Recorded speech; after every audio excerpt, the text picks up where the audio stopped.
Therefore, since the promise of entering his rest still stands, let us be careful that none of you be found to have fallen short of it. For we also have had the good news proclaimed to us, just as they did. But the message they heard was of no value to them, because they did not share the faith of those who obeyed. Now we who have believed enter that rest, just as God has said. So I declared on oath in my anger, they shall never enter my rest, and yet his works have been finished since the creation of the world.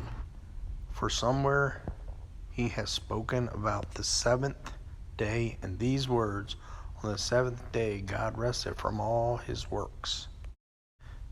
And again in the passage above he says, they shall never enter my rest. Therefore, since it still remains for some to enter that rest, and since those who formerly had the good news proclaimed to them did not go in because of their disobedience, God again set a certain day, calling it today. This he did when a long time ago later he spoke through David, as in the passage already quoted, today, if you hear his voice, do not harden your hearts. For if Joshua had given them rest, God would not have spoken later about another day. There remains then a Sabbath rest for the people of God.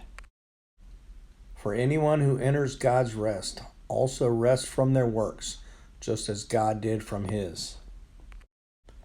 Let us therefore make every effort to enter that rest, so that no one will perish by following their example of disobedience.